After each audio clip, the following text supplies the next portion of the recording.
नमस्कार दोस्तों, कैसे हो आप सभी। ठीक है सर, आज हम ना एक बहुत ही important one of the important chapter that is the name of consignment. दोस्तों हम कंसाइनमेंट चैप्टर पढ़ने जा रहे हैं। अब दोस्तों कंसाइनमेंट चैप्टर मुश्किल भी है, आसान भी है। मुश्किल मैं आपको बता देता हूँ मुश्किल कब लगेगा, जब आप ना बेसिक को ढंग से ना समझो। अगर आपने कंसाइनमेंट का बेस ढंग से क्लियर नहीं करा तो यहाँ पर थोड़ी मुश्किल आ सकती है मेरे दोस्त, मुश्किल आ सकती है। और क्या मुश्किल आ सकती है? मुश्किल ये आ सकती है कि क्वेश्चंस करने में ना इसके बड़ी प्रॉब्लम हो। अगर मैं कहूंगा ये आसान इसलिए है क्योंकि अगर आपको मेरी मेरे तरीके से अगर पढ़ोगे ना, अभी तक आपने पढ़ा हुआ है पहले तो भूल जाओ, नहीं पढ़ा पहली बार पढ़ रहे हो तो देखो। ठीक है, पढ़ा था पर ढंग से नहीं पढ़ा था, उस टाइम नहीं आया तो आप फिर भी देख लो। तीनों पॉसिबिलिटीज होती है। ठीक है, तीनों केस के अंदर मैं आपको बिल्कुल जीरो लेवल से उठाकर एडवांस लेवल पर ले जाऊंगा और वहां पर कंसाइनमेंट को कंप्लीट कराऊंगा। ठीक है दोस्तों, कंसाइनमेंट चैप्टर जो है हमारा एक बहुत इंपॉर्टेंट चैप्टर में से है कंसाइनमेंट। और इसमें थोड़ा टाइम लगता है कंप्लीट कराने में, क्योंकि इसमें ना मैं एग्जांपल्स काफी कराता हूँ। एग्जाम्पल इसलिए कराता हूँ सर क्योंकि जब ये बड़ा क्वेश्चन पे जाएंगे तो वहां पर थोड़ा इजी से। ठीक है सर, चलो। तो कंसाइनमेंट कहते किसे हैं? तो कंसाइनमेंट कहते किसे हैं, आज उसकी क्लास में बात करेंगे। तो अगली मेरी दो क्लास, हाँ 2 या 3 क्लास मेनली बेसिक थ्योरीज पे होगी। बेसिक थ्योरी जिसको जानना बहुत जरूरी है, बेसिक थ्योरीज पे होगी। देखो आज मैं आपको सिखाऊंगा कंसाइनमेंट कहते किसे हैं। तो मैं यहाँ लिख रहा हूँ मीनिंग ऑफ कंसाइनमेंट। पहले मैंने बनाया मीनिंग ऑफ कंसाइनमेंट, हेडिंग डालेंगे साथ साथ कंसाइनमेंट चैप्टर। और कंसाइनमेंट का मतलब लिखेंगे, कंसाइनमेंट का मतलब क्या होता है, मीनिंग ऑफ कंसाइनमेंट। ठीक है, मैंने कंसाइनमेंट का मतलब लिख दिया। अब कंसाइनमेंट का मतलब क्या होता है तो उसको लिखते हैं सर अच्छे से, है ना। तो मैंने लिखा सर कंसाइनमेंट मीन्स क्या होता है, sending consignment means, it means sending नहीं, ऐसे लिखो कंसाइनमेंट मीन्स सेंडिंग। अच्छा लिखो it mean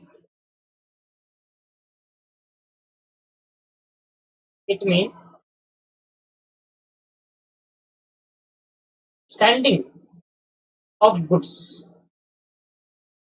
It means sending of goods by the consignor,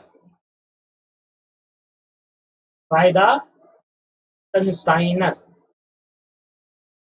to the consignee, by the consignor to the consignee for the purpose, for the purpose, for the purpose of sale, sale के purpose से, on commission basis, on commission basis, on commission basis, for the purpose of sale on commission basis is called consignment। इसको हम consignment बोलते हैं। दोस्तों क्या है consignment, बड़ा ही खतरनाक नाम से इसको जाना जा रहा है, कंसाइनमेंट। कंसाइनमेंट तो क्या होता है कंसाइनमेंट, तो मैं आपको एक एग्जांपल के तौर से समझाता हूँ। इस डेफिनेशन को मैंने जो लिखवाया, चैप्टर का नाम डाल दिया कंसाइनमेंट, मीनिंग लिख दिया है आपने, अब एग्जांपल सुनो। देखो इस चैप्टर के अंदर ना मेरे एग्जांपल्स काफी इंपॉर्टेंट है, तो एग्जांपल को ध्यान से सुनते जाए, समझते जाए। कोई प्रॉब्लम आएगी मुझे मैसेज करें और प्रॉब्लम को पूछे। ठीक है, पर अगर आपने एग्जांपल्स को इग्नोर कर देना सर तो भैया मान लेना गया है। ठीक है, एग्जांपल्स इग्नोर ना करें मेरे। लो भाई एग्जांपल मैं कह रहा हूँ, आपको गारंटी दे रहा हूँ, अगर आपने मेरा ये चैप्टर ढंग से पढ़ा, पूरा चैप्टर ढंग से अगर कर लिया ना, तो मैं आपको गारंटी एश्योरेंस कर रहा हूँ कि एक क्वेश्चन भी ऐसा नहीं होगा जो आप ना कर पाओ। सारे क्वेश्चन कर जाओगे, सारे क्वेश्चन कर लोगे। एग्जाम्पल सुनना। देखो एक पर्सन था रामलाल। दोस्तों एक पर्सन था रामलाल जो कि दिल्ली के अंदर रहता था। ठीक है भाई, एक पर्सन था रामलाल जो कि दिल्ली में रहता था। और सर ये दिल्ली में रहता था। ठीक है, अब दोस्तों ना इसका बिजनेस था वॉच बनाने का। वॉचेस होती है ना हाथ में पहनने वाली घड़ियां, तो वॉच का इसका बिजनेस था। मतलब ये क्या करता था, ये manufacturing and trading of watch, मैं लिख देता हूं manufacturing and trading of watch, मतलब बनाकर बेचता था। मैन्युफैक्चरिंग मतलब बनाना, ट्रेडिंग मतलब बेचना, ट्रेडिंग मतलब बेचना। मैन्युफैक्चरिंग प्लस ट्रेडिंग मतलब पहले बनाएगा और फिर उसको लेन देन करेगा। ट्रेडिंग मतलब क्या था, लेन देन करना, बेचना। ट्रेडिंग ऑफ वॉचेस, तो उसका किस तरह बिजनेस था, वॉचेस का बिजनेस था, मतलब ये वॉचेस बनाकर बेचता था। इसका एक शोरूम भी था दिल्ली के अंदर। तो दोस्तों इसका एक शोरूम था दिल्ली के अंदर, ये ना वॉचेस बनाकर बेचता था भाई। अब क्या हुआ दोस्तों, ध्यान समझना। इसकी वॉच का जो नाम था, वॉच नेम जो था, इसकी वॉच का जो नाम था दोस्तों, वॉच ब्रांड, इसका जो वॉच ब्रांड था उसका नाम था rich look. Rich look brand था इसका वॉच का। इसने कहा भाई मैं वॉच मेरी ब्रांड है जो मैं मैन्युफैक्चरिंग करता हूँ, या अपना खुद का ब्रांड मैन्युफैक्चरिंग करता था। मैंने कहा ना मेरे एग्जाम्पल को ध्यान सुने तभी कॉन्सेप्ट समझ पाओगे। तो इसका जो ब्रांड था वॉच का, उसका ब्रांड का नाम था रिच लुक। रिच लुक इसका ब्रांड था। अब दोस्तों ये काफी साल हो गए थे इसको दिल्ली में काम करते करते, और ये कहने लगा यार मैं ना अब अपने बिजनेस को एक्सपेंड करना चाहता हूँ, मैं चाहता हूँ कि मेरा बिजनेस थोड़ा बढ़े और मेरा ब्रांड थोड़ा आगे बढ़े। तो मैं आपसे एक क्वेश्चन पूछना चाहता हूं कि अगर ये अपना बिजनेस को एक्सपेंड करेगा, ये अपना बिजनेस को अगर एक्सपेंड करेगा, तो इसको बिजनेस को एक्सपेंड करने के लिए क्या चाहिए, पैसा चाहिए, है ना, मेनली पैसा चाहिए।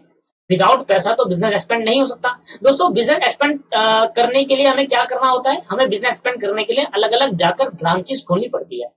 तो रामलाल जो थे ना वो कहते थे यार मेरे को दिल्ली में काम करते बहुत काम हो गया, और दिल्ली में मेरा अच्छा खासा नाम हो गया, मेरा ब्रांड का नाम जो रिच लुक है, रिच लुक वॉच, वो बहुत अच्छा चल गया। अब मैं चाहता हूं कि मैं अपने बिजनेस को एक्सपेंड करूं, तो want to expand his business, want to expand, want to expand, अपने बिजनेस को क्या करना चाहते थे दोस्तों, ये एक्सपेंड करना चाहते थे। Want to expand by opening a more branch, by opening more branch. अब दिल्ली के अंदर तो अच्छा नाम हो गया इनका, दिल्ली में अच्छी खासी ब्रांचेस हो गई, पर ये चाहते थे कि किसी और स्टेट में भी जाकर मैं अपना बिजनेस को सेटअप करूं। बाय ओपनिंग मोर ब्रांचेस, बाय ओपनिंग मोर ब्रांचेस। अब भाई ब्रांचेस खोलने के लिए चाहिए पैसा, और भाई इसके पास वही नहीं था, पैसा ही नहीं था, इतना पैसा नहीं था, पैसा तो था बट इतना पैसा नहीं था कि ये जाकर ना अच्छी जगह एक शोरूम लेकर अपनी मैन्युफैक्चरिंग साइट खोलकर अपना एक बिजनेस खोल दे अलग स्टेट में। मतलब दिल्ली के अंदर ब्रांच खोलना चाहे तो खोल लेगा, इतना पैसा है अवेलेबल, बट इतना अवेलेबल फंड नहीं है कि ये अपनी दिल्ली में दिल्ली से बाहर जाकर मतलब किसी और स्टेट में जाकर कुछ पैसा लगाकर मैन्युफैक्चरिंग, क्योंकि यहाँ से वहां भेजेगा, यहाँ मैन्युफैक्चरिंग करेगा दिल्ली में, फिर वहां भेजेगा तो ट्रांसपोर्टेशन कॉस्ट लगाएगी। ये क्या सोच रहा था कि मेरा सब कुछ वहीं हो जाए, या ये सोच रहा था कि सारा का सारा मेरा वहीं हो जाए, मैन्युफैक्चरिंग बिजनेस वहीं होता है, पैसे की जरूरत थी। अरे यार या तो ट्रांसपोर्टेशन कॉस्ट दूंगा या फिर मेरा बिजनेस वहीं सेटल, दो चीज हो सकती है, या तो आप ट्रांसपोर्टेशन कॉस्ट बियर करो, या फिर क्या हो सकता है दोस्तों, या आप अपना बिजनेस को वहीं सेटअप कर लो, पूरा पूरा मैन्युफैक्चरिंग वहीं कर लो। अब पूरे पूरे मैन्युफैक्चरिंग करने में सर लगता है बहुत ज्यादा पैसा, क्योंकि मैन्युफैक्चरिंग साइट कर रहे तो बहुत सारे मशीनें खरीदनी पड़ती है, तो भैया उसके लिए इतना फंड अवेलेबल नहीं था, फंड अनअवेलेबल कि वो मैन्युफैक्चरिंग साइट लगा पाते। तो एक एक बढ़िया ऑप्शन कि वो ट्रांसपोर्टेशन करा सकता है, ठीक है। अनअवेलेबल फंड, अनअवेलेबल फंड, दो ऑप्शन है दोस्तों, या तो रामलाल क्या करेगा, किसी और स्टेट में जाकर अपना एक मैन्युफैक्चरिंग साइट खोलेगा, जिसके लिए उसको बहुत सारा पैसा लगाना पड़ेगा, मशीनें खरीदनी पड़ेगी, या वो एक काम सकता है कि यहां से शोरूम खोल ले और यहां से वहां पर क्या कर ले, ट्रांसपोर्टेशन दे दे, ट्रांसपोर्टेशन का खर्चा दे दे, यहां से वहां यहाँ मैन्युफैक्चरिंग करे और वहां जाकर क्या कर दे, भेज दे अपने गुड्स को। तो दोस्तों दोनों के लिए ही उसके पास अनअवेलेबल फंड था, दोनों के लिए ही फंड नहीं था उसके पास, unavailable fund, fund unavailable, fund unavailable था, मतलब पैसा नहीं था कि वो ना तो वो ब्रांच खोल पाता ना ही एक अच्छा शोरूम खोल पाता, ठीक है। तो अब क्या हुआ सर, अब रामलाल ने सोचा यार कैसे करूं अपना बिजनेस एक्सपेंड, मेरे पे पैसा नहीं है कि मैं किसी और स्टेट पे जाकर ना ब्रांच खोल सकूं और एक अच्छा शोरूम खोलकर अपनी वॉचेस को वहां पर बेच सकूं, अपना नाम को थोड़ा और बढ़ाऊं।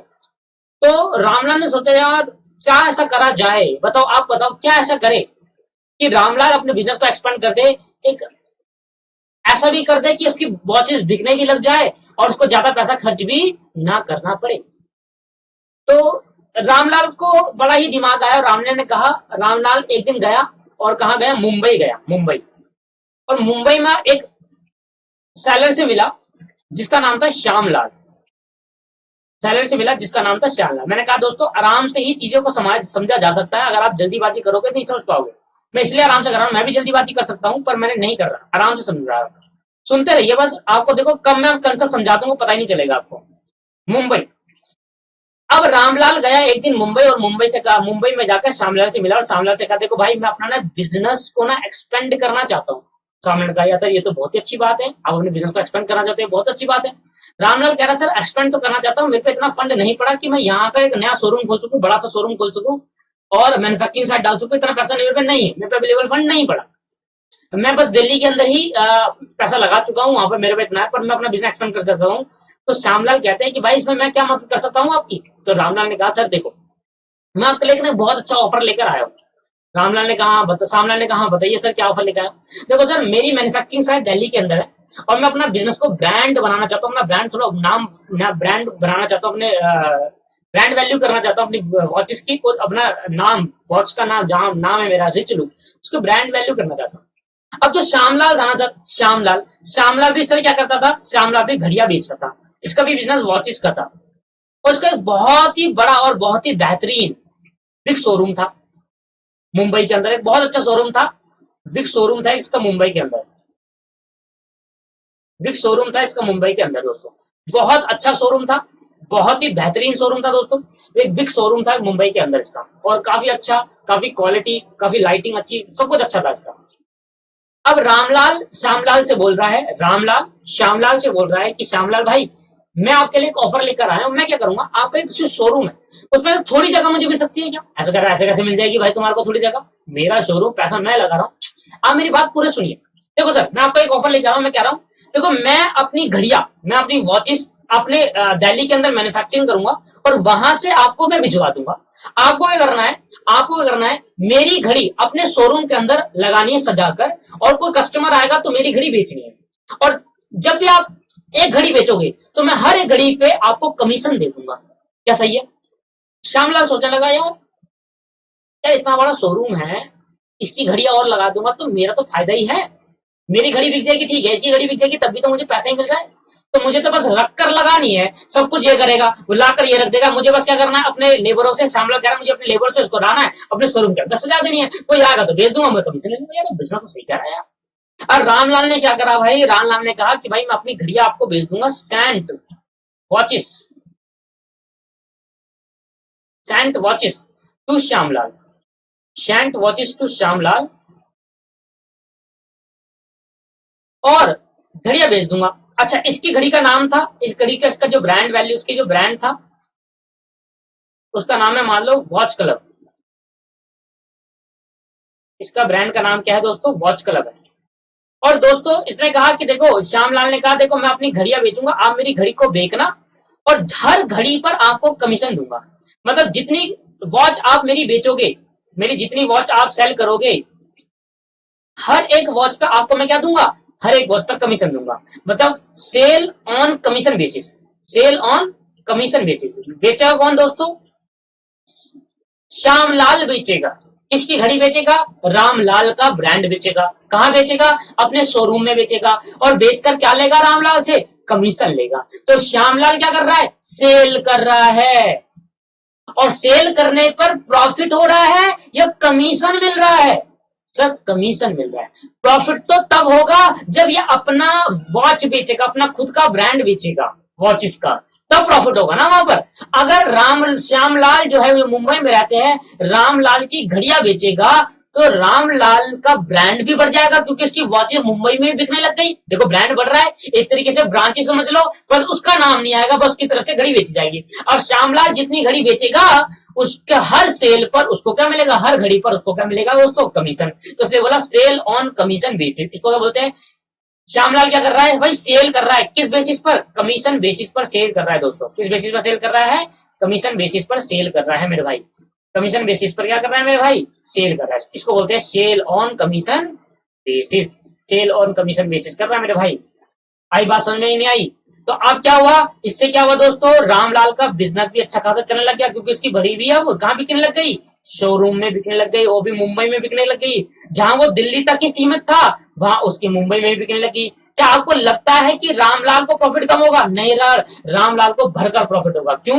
रामलाल क्या करेगा, मान लो एक घड़ी उसको एक घड़ी को बनाने में उसको 50 रुपए लगते हैं, उसमें अपना 50 रुपए प्रॉफिट जोड़ा और जो उसको कमीशन देगा वो 20 रुपए कमीशन जोड़ दिया, टोटल 120 रुपए की घड़ी होगी, बेच दी तो खत्म, 50 रुपए का प्रॉफिट। मान लो अगर वो दिल्ली में बेचता तो 100 रुपए की बेचता, वहां बेच रहा है तो 120 की बेच रहा है, तो भी तो उसको 50 का ही प्रॉफिट हो रहा है मेरे दोस्तों। एक घड़ी बनाने में रामलाल को 50 रुपए लगते हैं, अपना प्रॉफिट जोड़ता है 50 रुपए, 50%, 100% प्रॉफिट जोड़ता है जितनी कॉस्ट है। 50 रुपए जोड़कर 100 रुपए की घड़ी बेचता है, ठीक है। बस वही घड़ी 100 रुपए की यहाँ ना बेचकर वो कहां बेच देता है, ये घड़ी 100 रुपए की ना बेचकर वहां 120 की बेच देता है, क्योंकि उसका कमीशन भी तो देना होता है, तो 120 की बेचेगा, 20 को कमीशन दे देगा श्यामलाल को, 50 की कॉस्ट थी वो रिकवर कर लेगा, 50 अपना प्रॉफिट, प्रॉफिट तो वही हुआ। और सोचो घड़ी बिक गई, पैसा भी नहीं खर्च हुआ, सब कुछ, बस क्या लगेगा, ट्रांसपोर्टेशन कॉस्ट। क्या लगेगा मेरे दोस्तों?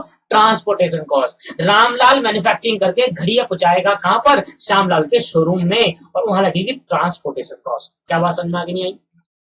अभी तक बेसिक है, अभी तक बेसिक स्ट्रक्चर मैंने आपको बताया। अभी आप समझ लेना कि यहीं पर कंसाइनमेंट खत्म हो रहा है, कंसाइनमेंट यहां पर खत्म नहीं हो रहा दोस्तों, कंसाइनमेंट तो अभी स्टार्ट हुआ है, बेसिक स्ट्रक्चर है, धीरे धीरे करके मैं आगे बढ़ाता चले जाऊंगा। तो इतनी बातें समझ में आई। तो यहाँ पर क्या हो रहा है, वो क्या हो रहा है, जो ये सेल कर रहा है वो किस बेसिस पर कर रहा है? कमीशन बेसिस पर सेल कर रहा है। किस बेसिस पर कर रहा है मेरे दोस्तों?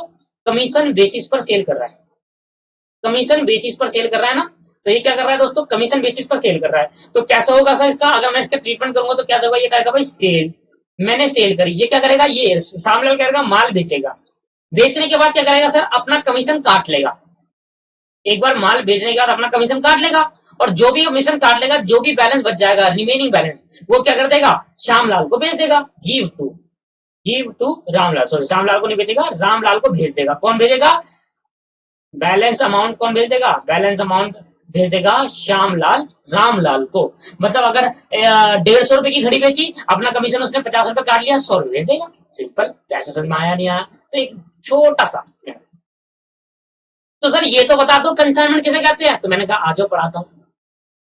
उससे पहले मैं आपको एक बता देता हूँ, उससे पहले मैं आपको बता देता हूँ, वो बंदा, वो पर्सन जो माल भेज रहा है, जो गुड्स भेज रहा है, बताओ मैन्युफैक्चरिंग ट्रेडिंग कर रहा है किसकी? वॉच। तो वॉच इसके लिए क्या होगी दोस्तों? वॉच इसके लिए गुड्स हो गए नहीं हो गए? बताओ। जिस चीज का हम बिजनेस कर रहे होते हैं वो चीज हमारे लिए गुड्स मानी जाती है। जिस चीज का हम बिजनेस कर रहे हैं, मैं घड़ी बेचने का बिजनेस कर रहा हूं तो घड़ी मेरे लिए गुड्स है। मैं सोफा बेचने का बिजनेस कर रहा हूं तो सोफा मेरे लिए गुड्स है। मैं फर्नीचर का बिजनेस कर रहा हूं तो फर्नीचर मेरे लिए गुड्स है। मैं मशीन बेचने का बिजनेस कर रहा हूं तो मशीन मेरे लिए गुड्स है। जिस चीज का हम बिजनेस कर रहे हैं वो हमारे लिए गुड्स है। जब वो पर्सन जो गुड्स भेजता है, उस पर्सन को हम नाम देते हैं कंसाइनमेंट चैप्टर में कंसाइनर। क्या बोलते हैं मेरे भाई? कंसाइनर। तो इधर रामलाल कौन हो गया मेरे भाई? इधर रामलाल कौन हो गया मेरे भाई? इधर रामलाल हो गया कंसाइनर। कौन हो गया मेरे भाई? कंसाइनर। रामलाल को क्या नाम देंगे? कंसाइनर बोलेंगे। वो पर्सन जो गुड्स भेजता है, वो पर्सन जो गुड्स भेजता है उसको हम क्या बोलते हैं? कंसाइनर बोलते हैं। और जिसको भेजा जाता है उसको क्या नाम देते हैं? उसको कंसाइनी बोला जाता है। क्या बोला जाता है दोस्तों? कंसाइनी। आप पूरे चैप्टर के अंदर मैं रामलाल चामलाल नहीं करूंगा, मैं कंसाइनर कंसाइनी करूंगा। तो समझ लो मेरे भाइयों, कंसाइनर और कंसाइनी का मतलब क्या होता है बहनों? कंसाइनर और कंसाइनी का मतलब हुआ, कंसाइनर वो पर्सन होता है जो माल को भेजता है, और जिसके पास माल पहुंच रहा है वो पर्सन कंसाइनी होता है। क्या बात समझ में आई? ये नहीं आई? आगे समझ में नहीं आया? आगे सर अब जरा मैं आपको समझाता हूं। तो मैं पहले यहां पर मैं बताता हूं कि कंसाइनर की डेफिनेशन क्या हुई। तो मैंने कहा सर कंसाइनर की डेफिनेशन लिख ले एक बार। तो मैंने कहा सर ये देखो पॉइंट एक मैंने बनाया, कंसाइनर कौन पर्सन होता है। जैसे वो सीखा था ना बिल ऑफ एक्सचेंज में, ड्रॉर और ड्रॉई। तो ड्रॉर, ड्रॉर मतलब जिसके पास ER लग जाता है, ड्रॉय मतलब डबल E लगता है। तो कंसाइनर ड्रॉर, कंसाइनी ड्रॉई, बात तो वही है। तो नाम चेंज हो गया, कंसाइनर और कंसाइनी। तो कंसाइनर किसे कहते हैं? द पर्सन, वो person who send goods, who send goods to the, who send goods to the, who send goods, जो पर्सन गुड्स भेजता है, हु सेंड गुड्स, कंसाइनी लिखूंगा, who send goods is called consignor. वो person जो goods भेजता है। तो हमारे केस में गुड्स भेज कौन रहा था भाई? रामलाल को मुंबई में भाई माल बिकवाना था, अपना अपना ब्रांड अपना ऊंचा करवाना था, तो ब्रांड वैल्यू अच्छी करनी थी। तो भाई माल बिकवाएगा तो ट्रांसपोर्टेशन करेगा कौन? खर्चा सारा वो करेगा। तो रामलाल क्या कर रहा है? गुड्स भेज रहा है। किसके पास भेज रहा है? श्यामलाल के पास। तो the person who send the goods is called consignor. उसको हम क्या नाम देंगे? कंसाइनर नाम देंगे। तो मैंने कहा बताओ बच्चे, कंसाइनी किसे कहते हैं? जिसको भेजा जा रहा है। जो भेज रहा है वो कंसाइनर, जिसको भेजा जा रहा है वो कंसाइनी। तो कंसाइनी बोल दिया मैंने इसको। तो कंसाइनी किसे कहते हैं? तो consignee the person to whom the goods is send, the person to whom the goods are send. जिसको भेजा जा रहा है, तो whom जिसको भेजा जा रहा है, who कौन भेज रहा है? जो भेज रहा है वो who है। जिसको भेजा जा रहा है to whom the goods are send, to whom the goods are send, to whom the goods are sent। जिसको गुड्स भेजा जा रहा है मेरे दोस्तों, वो क्या होगा? Is called consignee. उसको हम क्या नाम देंगे मेरे भाई? कंसाइनी नाम दिया जाएगा। तो मैंने आपको 2 पर्सन के नाम बताए, याद रहेगी आज के बाद ये नाम। तो आगे जाकर मैं इन्हीं का नाम का यूज करूंगा। वो पर्सन जो गुड्स भेज रहा है वो कंसाइनर, और वो पर्सन जिसको गुड्स भेजा जा रहा है वो कंसाइनी। और मैंने यहाँ पर आपको इतने अच्छे एग्जाम्पल आपको बनाया, और ये एग्जाम्पल पूरा जैसे मैंने लिखा है वैसे कॉपी करना है। आगे रिवीजन में आपको बहुत अच्छे काम आने वाला है। अब पढ़ना, consignment means sending of goods. क्या कर रहे हैं? गुड्स को भेज रहे हैं। कौन भेज रहा है? By the consignor. कौन भेज रहा है दोस्तों? कंसाइनर। किसको भेजा जा रहा है? कंसाइनी को भेजा जा रहा है। For the purpose of sale करने के लिए। किस बेसिस पर? कमीशन बेसिस पर। समझ आया? तो जब कोई कंसाइनर गुड्स भेजता है कंसाइनी को on for the purpose of sale on commission basis is called consignment. Consignment अगर वर्ड अगर आपने सुना तो ये समझ लेना, कंसाइनर गुड्स भेजेगा कंसाइनी को सेल करवाने के लिए, और सेल होगी किस बेसिस पर? कमीशन बेसिस पर सेल करवाने के लिए। तो that is the meaning of consignment. उसको हम क्या नाम देते हैं? कंसाइनमेंट। तो अगर हम आपसे पूछो बताओ कंसाइनमेंट क्या है, तो आप कहोगे सर कंसाइनमेंट का मतलब होता है sending of goods by the consignor to the consignee for the purpose of sale on commission basis is called consignment. दोबारा बोलते हैं, कंसाइनमेंट मतलब क्या होता है? दोबारा मेरे साथ बोलना sir. Consignment means sending of goods, goods का भेजना, बाय द कंसाइनर द्वारा, टू दी कंसाइनी, कंसाइनी के, फॉर द पर्पस किस पर्पस के लिए? Sale on commission basis is called consignment. बिल्कुल simple, so simple definition. Consignment समझ में आया आज के बाद? तो आज इस केस के अंदर पूरी कहानी क्या पढ़ेंगे कि एक बंदा होगा जो गुड्स भेजेगा, और दूसरा बंदा गुड्स को रिसीव करेगा और बेचेगा उस गुड्स को, और कमीशन काटकर वापसी पैसा पहुंचा देगा। तो जब कोई पर्सन गुड्स भेजता है उसको हम कंसाइनर कहते हैं, और जिसको गुड्स भेजा जाता है उसको कंसाइनी कहते हैं। गुड्स का भेजना on the for the purpose of sale on commission basis that is called consignment. दोस्तों क्या आपको समझ में आया या नहीं आया बताओ सर? इतने अच्छे से मैंने आपको ये क्लियर करा, बहुत ही सिंपल लैंग्वेज में, बहुत ही। तो मैं धीरे धीरे आपको ना एडवांस लेवल में पहुंचाऊंगा, बट अभी के लिए नॉर्मल सिंपल लैंग्वेज लेवल से स्टार्ट करना, 0 लेवल से हायर लेवल पहुंचना है। मैं हर चैप्टर में यही करवाता हूँ, बेसिक से एडवांस में पहुंचते हैं ना।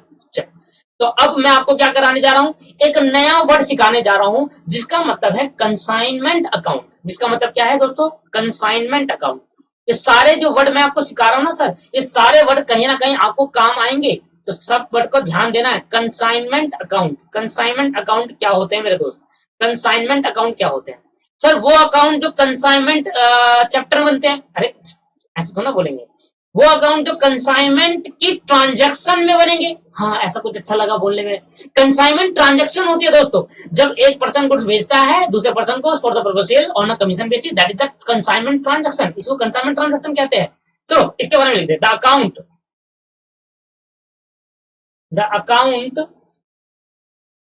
विच आर मेंटेन्ड, विच आर वो अकाउंट जो मेंटेन करेंगे, मेंटेन which are maintained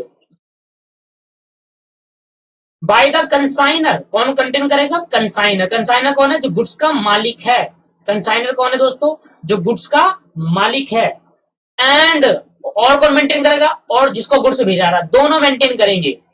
वो अकाउंट जो मेंटेन करेगा by the consignor and the consignee, मतलब इस केस के अंदर, इस चैप्टर के अंदर कंसाइनर अपनी बुक्स ऑफ अकाउंट में अकाउंट मेंटेन करेगा कंसाइनमेंट ट्रांजेक्शन से रिलेटेड, और कंसाइनी भी अपने बुक्स ऑफ अकाउंट में अकाउंट्स को मेंटेन करेगा। ठीक है मेरे दोस्तों, रिलेटिंग किससे रिलेटेड, कंसाइनमेंट ट्रांजेक्शन से, रिलेटिंग टू कंसाइनमेंट ट्रांजेक्शन। कौन सी ट्रांजेक्शन दोस्तों, consignment transaction, relating to consignment transaction, consignment transaction से रिलेटेड, आर नोन एज, उसी को हम नाम देते हैं are known as consignment account, are known as. बड़ा सिंपल था या नहीं था, सिंपल था।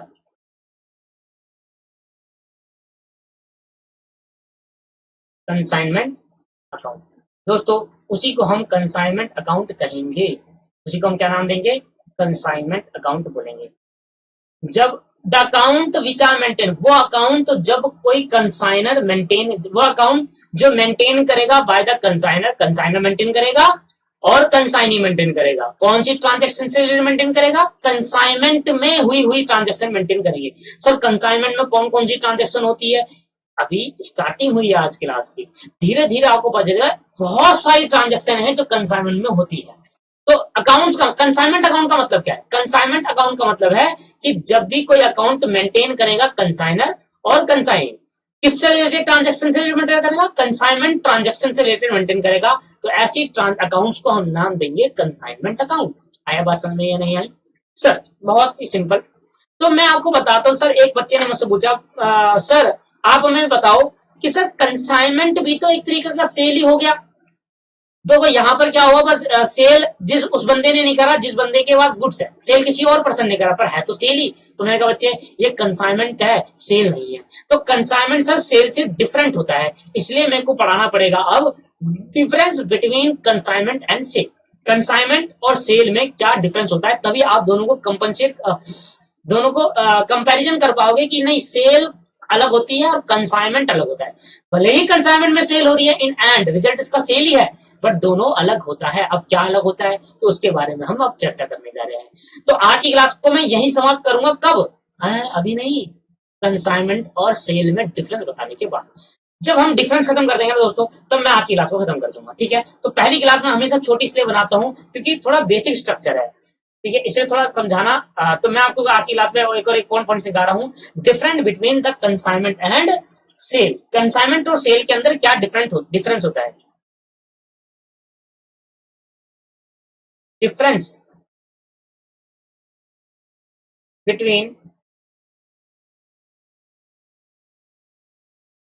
consignment and sale। कंसाइनमेंट और सेल में क्या डिफरेंस होता है, तो आज की क्लास का लास्ट चर्चा यही रहेगी हमारी। ठीक है, अगर आपको बेसिक और अच्छा करना है, अगर आपको एक बार में समझ नहीं आया तो एक बार और देखिए जाकर, बहुत अच्छा लगेगा आपको, स्पीड से देख लेना, स्पीड से देख लेना। तो एक जगह मैं बनाता हूं सेल, याद है बचपन में करते थे, एक जगह बनाता है कंसाइनमेंट, एक जगह मैंने सेल का कॉलम बना लिया, एक जगह मैंने कंसाइनमेंट का कॉलम बना लिया, बीच में मैंने लिख दिया एक लाइन ड्रॉ कर दी, बीच में दीवार बना दी। बस मेरे भाई यहीं तक जाते हैं, थोड़ा और बना लेते हैं, खुला खुला लिखता हूँ ना इसलिए। लो भाई मैंने ये बना दिया है, अब एक लाइन इधर भी ड्रॉ कर लेते हैं भाई, जल्दी से आप भी ये फॉर्मेट बनाए। सेल और कंसाइनमेंट में डिफरेंस क्या होता है, तो आज सीख लेते हैं कि कंसाइनमेंट सेल से भाई अलग होता है, कंसाइनमेंट सेल से अलग होता है। वो क्या अलग होता है, चलो भाई सीखते हैं। तो मैं आपको पहला पॉइंट कराने जा रहा हूँ, कंसाइनमेंट सेल से क्या अलग होता है, साथ साथ पहले लिखेंगे, एक एक पॉइंट लिखकर सीखेंगे। ठीक है भाई, देखो इन सेल के अंदर, in sale not only the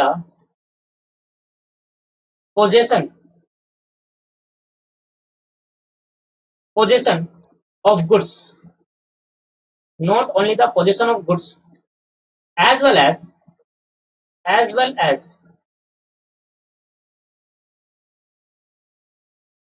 ownership of goods। अगर आपने सेल ऑफ गुड्स अच्छे से पढ़ा है तो आपको आ जाएगा ये पोजीशन और ओनरशिप का डिफरेंस क्या है। नहीं पढ़ा तो मैं पढ़ा दूंगा भाई, हम भी लॉ के टीचर है तो हम लॉ को भी पढ़ा देते हैं ढंग से। तो possession of goods as well as ownership of goods, transfer from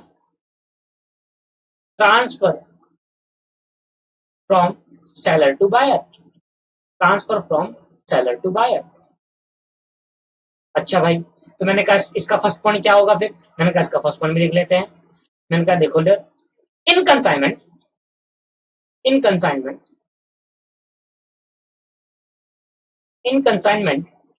only the position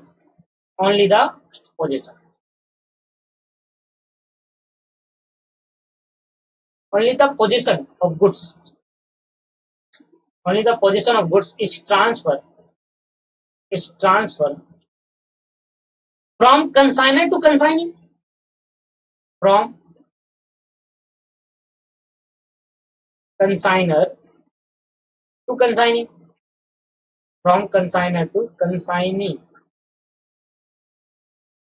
not the ownership,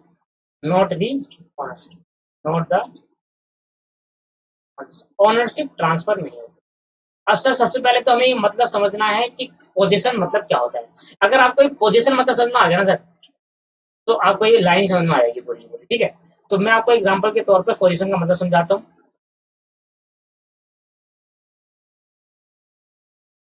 दोस्तों कंसाइनर यहाँ पर है।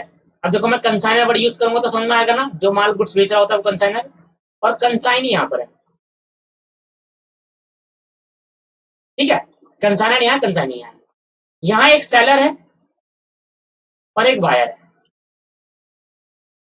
ठीक है। समझ में आ गया ना? चलो, तो सर मैंने समझाया नहीं। देखो बायर सेलर से कहता है कि भाई मुझे ना एक शर्ट चाहिए, मुझे एक शर्ट चाहिए। तो बायर सेलर ने क्या कहा, शर्ट निकाली, और ये शर्ट मान लेते हैं 500 रुपए की थी, और ये शर्ट ट्रांसफर कर दी टू बायर, बायर को एक शर्ट ट्रांसफर कर दी। दोस्तों जब शर्ट बायर ने खरीदी, बायर ने 500 पे करे और बदले में शर्ट ले ली।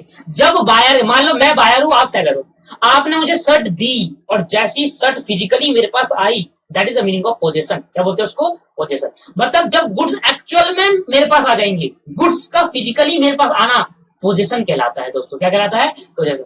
तो बायर के पास क्या आ गई? शर्ट आ गई। तो शर्ट आ गई तो क्या आ गया बायर का? बायर को शर्ट का क्या मिल गया? पोजीशन मिल गया। पोजीशन का मतलब क्या है? फिजिकली गुड्स पहुंचना पोजीशन होता है। क्या अब बायर इस शर्ट का ऑनर है या नहीं है? क्या आप जो सेलर हो, आपने मुझे शर्ट बेची, मेरे पास शर्ट आया, शर्ट लेकर मैं घर आ गया, क्या मैं अब शर्ट मेरी हो गई ना? क्या मैं ही उसका ऑनर हूं या कोई और ऑनर है? सर मैं ही ऑनर हूं। देखो तो शर्ट के केस में क्या होता है? पोजीशन मतलब समझ में आया? पोजीशन मतलब क्या है? फिजिकली गुड्स का आना, that is the meaning of position. और जब शर्ट, तो ऑनरशिप भी आ गई इसको साथ के साथ, नहीं आ गई क्या? ऑनरशिप नहीं आई। क्या आप बताओ ऑनर सेलर है या बायर है? खरीदने के बाद तो सर शर्ट भी सेलर की, बायर की हो गई, और ऑनर भी बायर बन गया शर्ट का। तो जब शर्ट सेलर बायर की हो गई है तो बायर क्या बन गया इसका? बायर के पास क्या आ गया? पोजीशन आ गया शर्ट का। क्या आ गया दोस्तों? पोजीशन। बट आप सोचो, कंसाइनर ने वॉच बेची, वॉच सेंड करी, वॉच क्या करी? सेंड करी। किसको सेंड करी? कंसाइनी को। वॉच सेंड करी कंसाइनी को। अब जो समझना ध्यान से, कंसाइनी को सेंड करी। अब जब कंसाइनी को सेंड करी तो वॉच फिजिकली किसके पास चली गई? कंसाइनी के पास। तो मैं कहूंगा वॉच का पोजीशन किसके पास है? कंसाइनी के पास है। वॉच का पोजीशन किसके पास है मेरे दोस्तों? कंसाइनी के पास है या नहीं है? बट क्या ऑनर बन गया कंसाइनी? क्या सामलाल ऑनर हो गया उस वॉच का? नहीं दोस्तों, ऑनर थोड़ा हो गया। ऑनर तो अभी भी कौन है? कंसाइनर। तो मतलब कंसाइनर और कंसाइनमेंट केस में ऑनर सिर्फ नहीं चेंज, ऑनरशिप ट्रांसफर नहीं होती। सिर्फ क्या ट्रांसफर होता है? Only the position. बस डिफरेंट, सिमिलरिटी क्या है? पोजीशन ट्रांसफर होगा। डिसिमिलरिटी क्या है? ऑनरशिप अभी भी उसके पास रहेगी, ऑनरशिप बाहर के केस के बाहर मिल जाती है। दोनों में डिफरेंस अब समझो। क्या लिखा है? In sale not only the position of goods as well as ownership of the goods is transfer from the seller to buyer. Seller to buyer, seller क्या करेगा? गुड्स तो देगा ही देगा, मतलब गुड्स का पोजीशन, गुड्स का पोजीशन का मतलब क्या हुआ? गुड्स देना physically, that is the meaning of goods position. Goods का पोजीशन तो देगा देगा, साथ में ऑनरशिप भी ट्रांसफर कर देगा। मान लो मैं एक बायर हूं और आप एक सेलर हो, आप एक प्रॉपर्टी डीलर वाले हो, आप प्लॉट बेचते हो, लैंड बेचते हो। तो लैंड बेचोगे, तो जब लैंड बेचोगे मेरे दोस्तों, और मैं बायर हूं, तो लैंड बेचने पर लैंड तो मेरी आई जाएगी, मेरे पास आई जाएगी, साथ में उसका ऑनरशिप भी तो आ जाएगा मेरे पास। आएगा नहीं आएगा? ठीक है दोस्तों, इसलिए मैंने कहा कि देखो सेल के केस के अंदर क्या होता है? पोजीशन ओनरशिप दोनों ट्रांसफर होती है। बट कंसाइनमेंट के केस में भी मैंने आपको कहानी सुनाई। तो क्या रामलाल ने जब वॉच भेजी तो वॉच पहुंच गई कंसाइनी के पास, श्यामलाल के पास? हाँ पहुंच गई। और जैसी वॉच पहुंच गई तो क्या आ गया? पोजीशन आ गया वॉच का, मतलब वॉच मेरे पास है फिजिकली। और क्या अब ऑनर भी श्यामलाल बन गया उस वॉच का? नहीं दोस्तों। तो इसलिए कंसाइनमेंट और सेल में डिफरेंस क्या है? सेल के अंदर ऑनरशिप के साथ साथ पोजीशन के साथ साथ ऑनरशिप भी ट्रांसफर होती है, मतलब मालिक भी ट्रांसफर हो जाता है, मालिक भी चेंज हो जाता है।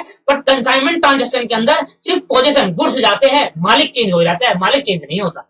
आया डिफरेंस समझ में अब? चलो सेकंड पॉइंट, सेकंड पॉइंट लिखेंगे रिस्क और या फिर एंड, और या फिर एंड, रिस्क और एंड रिवॉर्ड, रिस्क और रिवॉर्ड इज ट्रांसफर। ओहो किस पेन से लिख दिया भाई, मैं लिखूंगा ये काटना मत, मैंने कोई और पेन से लिख दिया। रिस्क और या फिर दोनों, risk and reward transfer from seller to buyer, risk and reward transfer from seller to buyer. But in case of consignment, consignment के केस में रिस्क और रिवॉर्ड कभी भी ट्रांसफर नहीं होता, रिस्क और रिवॉर्ड कंसाइनर का ही रहता है। रिस्क एंड रिवॉर्ड,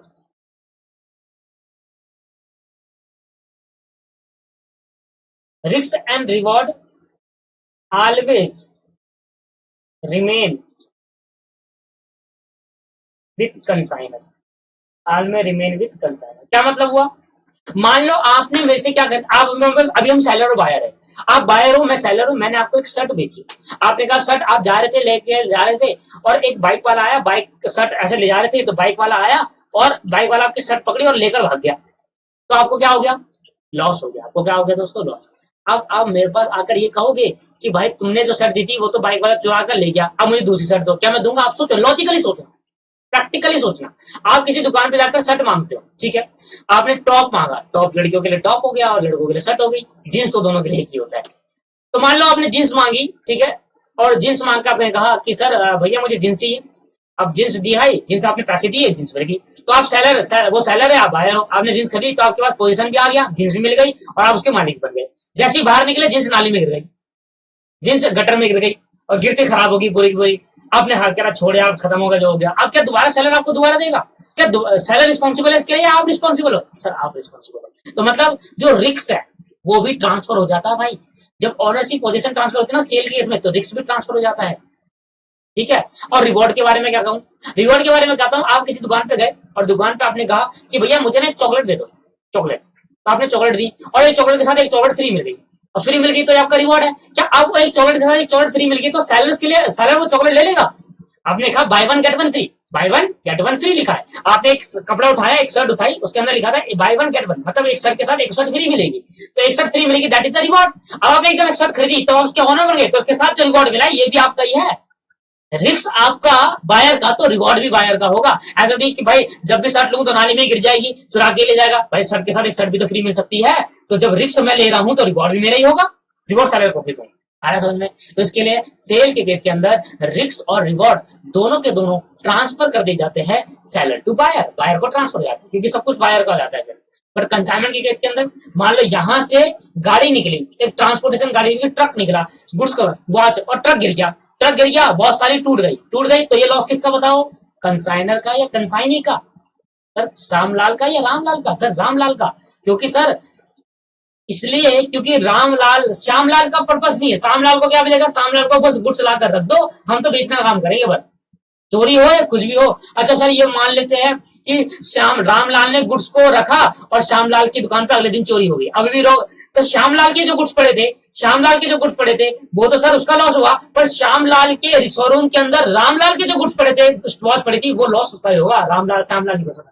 सर फिर तो मजे ही आ गया। मतलब ऐसा करेंगे कि हम सलमान बन जाते हैं, सर आप रामलाल बन जाओ, आप हमें वॉच दो, अगले दिन हम चोरी करवा लेंगे, तो अब जो मर्जी करवा ले, लॉस तो मेरा ही होगा। समझ में आ रहा है आपको? तो कंसाइनमेंट के केस के अंदर रिस्क और रिवॉर्ड अभी भी किसके पास रहता है? कंसाइनर के पास रहता है, मतलब रामलाल के पास ही रहेगा। भले ही वॉच पहुंच गई उसके पास, उसके बाद चोरी हो गई, उसके बाद जल गई, थेफ्ट हो गया, कुछ भी हो गया, रिवॉर्ड और रिस्क दोनों उसका है।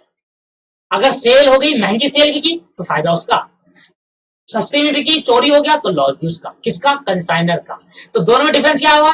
दोनों में डिफरेंस है कि सेल के केस के अंदर रिस्क और रिवॉर्ड दोनों बायर को ट्रांसफर हो जाते हैं, पर कंसाइनमेंट केस के अंदर रिस्क और रिवॉर्ड अभी भी कंसाइनर के रहते हैं। ये बहुत इंपॉर्टेंट टॉपिक है, समझ में। कंसाइनी का कोई लेन देना नहीं है, वो बस माल बेचेगा, अपना कमीशन लेकर और छुट्टी, बस। समझ में आया दोस्तों या नहीं आया? आगे तीसरा, और तीसरा भी बहुत इंपॉर्टेंट। ये जो मैं आपको करा रहा हूँ ना दोस्तों, मैं आपको इसलिए करा रहा हूँ, आपको ना सेल तो आप पढ़ो, कंसाइनमेंट में ज्यादा ध्यान देना। एक बात समझना कि कंसाइनमेंट में रिस्क और रिवॉर्ड अभी भी इसका ही है। अगर कोई लॉस आता तो लॉस किसका माना जाएगा? तो अकाउंटिंग ट्रीटमेंट भी आएगा, लॉस किसको मानना पड़ेगा? कंसाइनर मानेगा लॉस। ठीक है भाई, यहाँ पे पढ़ेंगे तीसरा। तो एग्जाम्पल सुनना सर, एग्जाम्पल कह रहा हूँ, लिख रहा हूँ sir. Expense before sale, expense before sale are borne by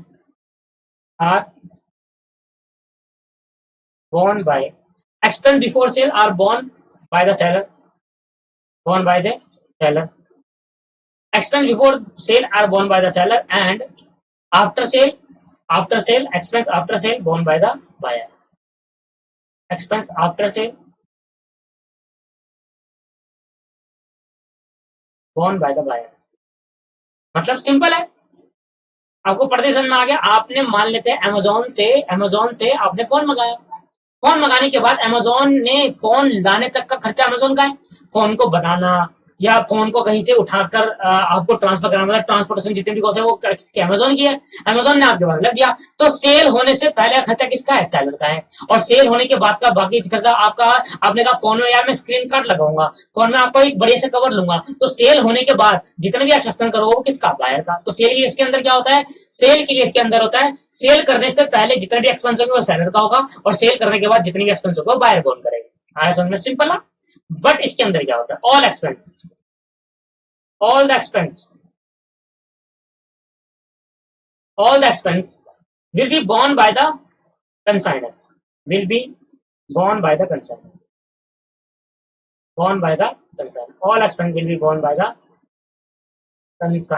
consignor borne करेगा। whether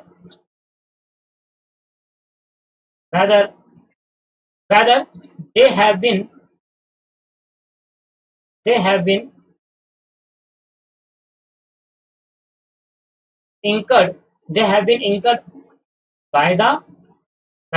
incurred by the consignor, or by the consignee, क्या मतलब हुआ? मतलब जितने भी खर्चे हैं वो कंसाइनर ही बियर करेगा, भले ही खर्चा कंसाइनर ने करा हो या कंसाइनी ने करा हो। मान लेते हैं मैंने, आप कंसाइनी हो, मैं कंसाइनर हूं, मैंने आपको गुड्स भेजा, आपके शोरूम में रखा, और मैंने वहां पर एडवर्टाइजमेंट कराई, आपने एडवर्टाइजमेंट कराई मेरे गुड्स से रिलेटेड कि भाई नई वॉच चाहिए, नया ब्रांड है, उससे आपने बहुत सारे पोस्टर लगा लिए एक बार। तो जितना भी खर्चा कंसाइनी ने करा वो खर्चा भी आप मेरे से मांग लोगे, क्योंकि सारा सेल तो आपका ही है, तो एडवर्टाइजमेंट भी आप ही कराओगे, सेल का पैसा भी हम तो कमीशन लेंगे भाई। अब जितने भी एडवर्टाइजमेंट सब कुछ वो आपका ये खर्चा है। तो कंसाइनी आप जितना खर्चा बियर करोगे वो सब आपको मेरे से ले लोगे, वो सब बियर मैं करूंगा, और मैं जो खर्चा ट्रांसपोर्टेशन बनाना सब भेजना वगैरह सब भी आएगा वो भी मैं बियर। मतलब सेल के केस में सेल होने से पहले सेलर खर्चे बियर करेगा और सेल होने के बाद बायर बियर करेगा। पर कंसाइनमेंट के केस में चाहे खर्चा कंसाइनर करे चाहे खर्चा कंसाइनी करे, दोनों खर्चे बियर करेगा कौन? दोनों के दोनों जो भी खर्चा होगा वो कंसाइनर ही बियर करेगा जो गुड्स बेचता है। कंसाइनी ने उस गुड्स पे कोई खर्चा करा, श्यामलाल ने उस गुड्स पर कोई खर्चा करा, तो वो खर्चा भी पैसे ले मांग लेगा, कंसाइनर से कहेगा तेरा खर्चा भाई तू ही जान, हमें तो कमीशन चाहिए, जो मैंने तेरे बदले के खर्चा करा वो पैसे दे दे मुझे। आई बात समझ में नहीं आया? और लास्ट पॉइंट, और आपकी क्लास खत्म करते हैं यहाँ पर। फोर्थ पॉइंट, और लास्ट पॉइंट क्या कहता है दोस्तों?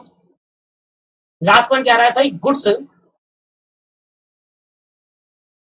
आर सोल्ड बाय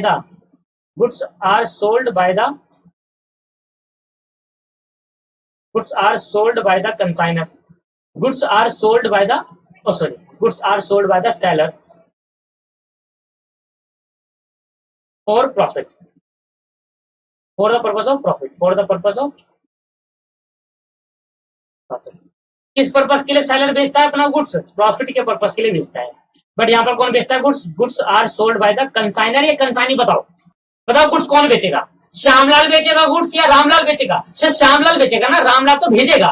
बेचेगा कौन? सेल कौन करेगा? श्यामलाल करेगा। The goods are sold by the consignee, consignee भेजेगा। और प्रॉफिट के पर्पज से या कमीशन के पर्पज से? सर कमीशन के purpose, for the purpose of commission. देखो डिफरेंस समझ में आया, इसे कहते हैं डिफरेंस असली। एक एक बात में डिफरेंस नजर आ रहा है। For the purpose of commission, for the purpose of क्या? कमीशन, कमीशन के पर्पज से बेचेगा। आई बात समझ में नहीं आया तो यहाँ पर मेरा खत्म होता है। ठीक है भाई, चलो भाई। तो लास्ट वाला पॉइंट क्या कहता है? सेलर अपने जो सेलर इस केस में सेलर गुड्स बेचता है प्रॉफिट के लिए, इस केस में कंसाइनिंग गुड्स बेचता है पर कमीशन के लिए। डिफरेंस है, एक प्रॉफिट के लिए बेच रहा है, कमीशन के लिए बेच रहा है। समझ में आ रहा है? चलो, तो आज की क्लास को हम यही समाप्त करते हैं और नेक्स्ट क्लास के अंदर मैं आपको सिखाऊंगा बहुत इंपॉर्टेंट टॉपिक जो कि थ्योरी है, पेपर में जरूर आएगी। This is types of commission. Commission के टाइप्स कितने टाइप्स ऑफ कमीशन होते हैं? मैंने कहा ना कमीशन देंगे तो उसमें भी टाइप्स होते हैं। रामलाल क्या देगा? श्यामलाल को कमीशन देगा। तो 3 टाइप के कमीशन हो गए, वो मुझे आपको पढ़ाना है। बेहतरीन, और थ्योरी आने के बहुत चांसेस रहते हैं। बहुत बार आप पेपर के अंदर थ्योरी पूछ लेता है कमीशन के, टाइप्स ऑफ कमीशन की थ्योरी बताओ। समझ में आ रहा है? चलो, अगली क्लास बहुत मजेदार होने वाली है। Thank you. आज की क्लास में इतना ही। Bye bye. Thank you very much.